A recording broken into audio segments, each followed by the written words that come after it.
Bonjour.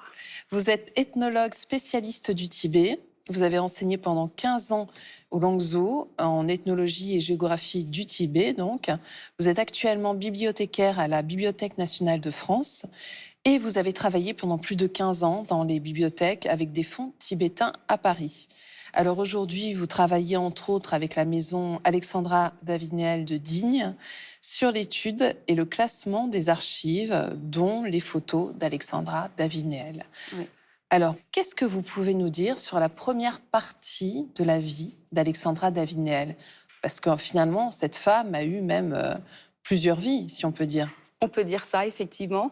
Alexandra Davinel est donc née en région parisienne, en 1868, à Saint-Mandé. Et elle n'a vécu finalement que 6 ans en France avant de partir avec sa famille s'installer du côté de Bruxelles, en Belgique, où elle a grandi dans un pensionnat, dans une famille bourgeoise. Et puis, à la fin de ses études, ne sachant pas trop quoi faire, elle s'est effectivement tournée vers le chant lyrique. Et elle a donné son premier concert à 20 ans. Et elle a eu un premier prix de conservatoire de chant, grâce auquel, effectivement, elle a fait certains voyages jusqu'en Asie. Mais elle a été à Hanoï, je crois. Tout à fait. Elle a voyagé jusqu'en Asie du Sud-Est, où elle a fait une grande tournée. Mais c'est aussi à ce moment-là, à sa majorité, qu'elle a eu une grande crise existentielle. Et une amie à elle lui a dit de se rapprocher d'une société ésotérique qui était basée à Londres à l'époque, qui s'appelait la Gnose Suprême. Et donc Alexandra Davinel est partie à Londres. Et c'est sans doute là qu'elle a découvert les philosophies d'Orient, les religions d'Orient. Et elle a passé un temps extraordinaire à lire et à découvrir et à se passionner pour ce nouvel horizon. Alors, je vous propose d'écouter tout de suite Édouard de Saint-Ours, qui est à la fois le commissaire, mais aussi le conservateur des arts photographiques au musée Guimet, qui nous explique ce qui s'est passé ensuite. Alexandra Davinel cultive une passion pour le bouddhisme et pour la culture et la civilisation tibétaine. Elle a notamment appris le tibétain et d'autres langues asiatiques au Collège de France à la fin des années 1890, début des années 1900. Elle est elle-même bouddhiste pratiquante depuis 1889, probablement aussi sous l'influence de l'ouverture du musée Guimet cette même année, qu'elle visite assidûment. Et donc, son désir de retourner en Asie est enfin assouvi en 1911, lorsqu'elle quitte son mari Philippe Nel, lui qui vit à Tunis et qui est le chef des chemins de fer tunisiens. Elle part pour 18 mois et elle restera finalement en Asie 14 années, puisque la Première Guerre mondiale va aussi s'interposer entre elle et son retour en France. Elle rentrera en 1925, après avoir parcouru toute l'Asie, puisque après quelques années dans le Sikkim, une région du nord-est de l'Inde, elle partira vers l'Asie de l'Est, au Japon, en Corée, puis en Chine, avec un compagnon de voyage très important dans sa vie, qui deviendra son fils adoptif, le lama Apur Yongden, qu'elle a rencontré dans un ermitage du Sikkim dans les années 1910. Alors, on se rend compte que le musée Guimet aura eu une importance essentielle pour Alexandra Davinel. Quel lien peut-on établir entre le musée Guimet et Alexandra? Alors, à son retour d'Angleterre, Alexandra Davinel va continuer l'étude de cet intérêt pour l'Asie. Elle va s'inscrire à la fois à l'école pratique des hautes études et au Collège de France, où elle va apprendre le sanskrit avec Sylvain Lévy et le tibétain avec Philippe-Édouard Foucault. Et elle va découvrir à l'ouverture du musée Guimet en 1889 sa bibliothèque. Et elle va devenir une habituée des lieux. Et elle écrira plus tard que c'est là que sa vocation est née. Donc effectivement, le musée a une grande importance. Ça a sans doute été sa deuxième maison pendant tout le temps où elle, finalement, elle est entrée dans les philosophies et les religions d'Orient. Alors, on l'a entendu dans le reportage, Édouard de Saint-Ours mentionne son mari, Philippe Néel. Ils ont une relation très particulière. Est-ce que vous pouvez nous en parler? Elle était teintée de bienveillance, mais c'est vrai qu'il a joué un rôle important, notamment dans ses voyages. Tout à fait. Alors, elle rencontre Philippe Nel lors d'une tournée en Tunisie, lors d'une tournée artistique, lorsqu'elle était encore chanteuse lyrique. Et elle le rencontre en 1900 et ils se marient en 1904. Il faut quand même voir qu'elle avait déjà 36 ans. Et aucun des deux n'est dupe. C'est-à-dire qu'elle avait bien conscience qu'elle n'était pas du tout faite pour la vie de maîtresse de maison. Et lui était un grand séducteur et tous les deux étaient d'accord là-dessus.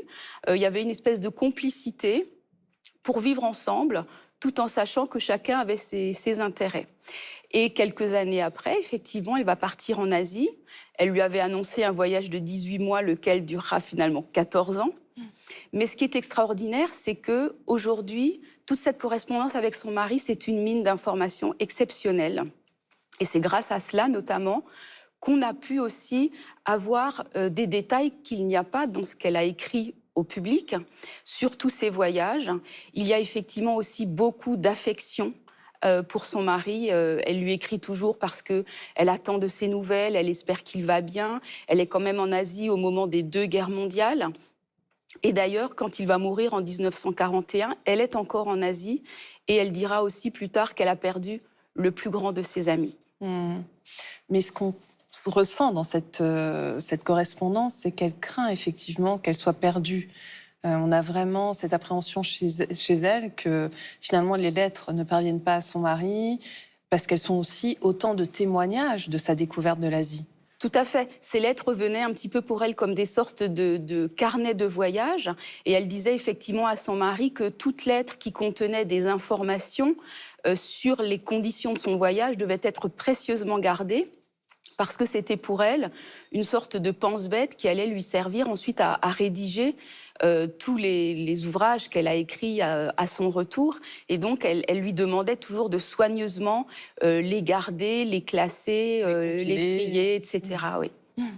C'est grâce à son mari en partie qu'Alexandra Davinel arrive à Lhasa en 1924. On écoute tout de suite Édouard de Saint-Ours qui nous raconte cet incroyable périple. Pour cette exposition, nous avons souhaité marquer le centenaire de l'arrivée d'Alexandra Davinel à Lhasa en février 1924. Nous avons pris comme prétexte ce centenaire pour parler finalement moins d'Alexandra Davinel que de Lhasa en général, le siège à l'époque du pouvoir à la fois spirituel et temporel du Dalai Lama. Et donc, nous commençons l'exposition sur la fondation de la ville, avec une série de tankas exceptionnels, des peintures votives qui ont été restaurées tout récemment, et même pour l'occasion. Puis, quelques documents se rapportant à la ville au XVIIe, XVIIIe et XIXe siècle, et également les premières images de Lhasa qui circulent en Occident au XVIIe siècle par le biais d'un jésuite allemand. Ce qui nous intéressait ensuite, c'est de parler du regard occidental sur Lhasa, puisqu'Alexandra Davinel s'inscrit dans une histoire du regard européen sur cette ville. Elle interprète d'une certaine manière ce qu'elle voit au Tibet. Cette interprétation, elle se joue aussi dans les images, notamment les premières photographies de Lhasa, qui sont prises par des sujets de l'Empire russe en 1900 et 1901, et qui sont donc pour la première fois montrées dans cette exposition.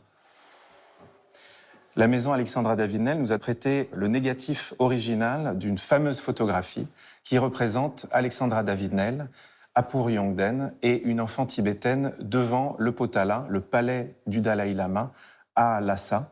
Cette photographie est remarquable puisque, tout simplement, Alexandra Davinel et Apur Yongden ne transportent pas de matériel photographique avec eux lorsqu'ils décident de se rendre à Lhasa. Alexandra Davinel et Apur Yongden se déguisent en mendiants pèlerins pour atteindre leur but. Et pour être le plus discret possible, ils emportent un minimum de matériel et surtout pas de technologie occidentale comme la photographie. Et donc, c'est un problème finalement à la fin du voyage, puisqu'Alexandra Davinel sait déjà qu'elle veut parler de ce récit, qu'elle veut le diffuser. Et donc, pour faire valoir cette expertise et sa connaissance du territoire et ce voyage extraordinaire, qui est un véritable exploit, puisque elle et Yongden traversent de nombreux cols de l'Himalaya en plein hiver entre 1923 et 1924 et atteignent une ville qui n'a jamais été vue par les yeux de femmes occidentales. Pour l'instant, uniquement des agents des empires britanniques ou russes ont pu se rendre à Lhasa. Rachel, cette histoire de photos, c'est une véritable énigme. Tout à fait. C'est une photo, enfin tout le voyage d'Alexandra Davinel a posé question et effectivement, les détracteurs n'ont pas mis longtemps avant de dire que c'était un mensonge, qu'il n'y avait pas de preuves, en disant que cette photo avait été un montage. Et on voit bien avec le parcours d'Alexandra, une femme avec des idées avant-gardistes qui voyageait seule. C'était facile de la critiquer. Et donc, pour mettre un petit peu un terme à ces rumeurs, la maison Alexandra Davinel à Digne a décidé pour le centenaire de donner accès, d'exposer pour la première fois la plaque de verre qui est l'original donc de cette photo et de demander à un professeur spécialiste de photo de l'analyser pour effectivement pouvoir démontrer que c'est une photo, c'est une plaque de verre tout à fait originale. Il n'y a pas de montage. Alexandra est bien allée au Tibet, est bien allée à Lhasa. Mais effectivement, c'est la seule preuve dont nous disposons. Que sait-on de la fin de la vie d'Alexandra Davinel ? Alors après donc, ces grands voyages en Asie, elle est rentrée, elle s'est installée à Digne où elle a acheté une maison qu'elle a agrandie avec ses idées d'architecture. Elle y a vécu avec l'enfant Sikimé qu'elle a adopté, qui est devenu donc son fils adoptif, qui malheureusement est mort avant elle et ça a été un grand drame dans sa vie.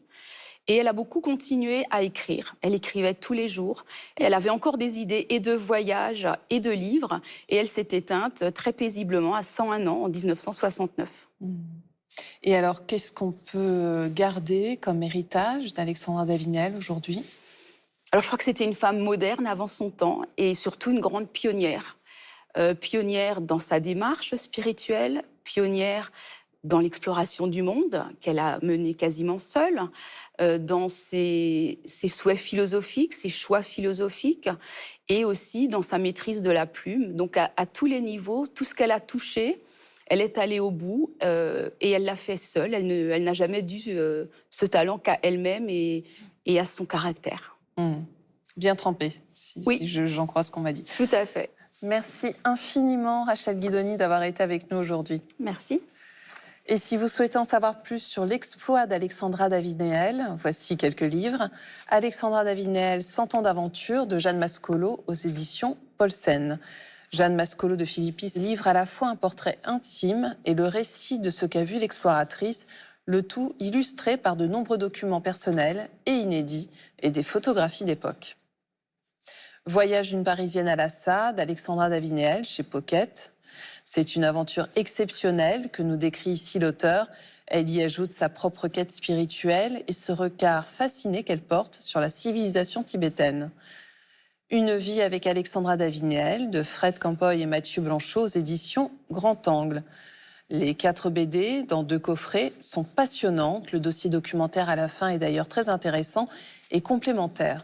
Le scénario bien ficelé et cohérent jongle avec aisance entre les différentes époques de la vie de l'héroïne à travers des dessins et des couleurs magnifiques.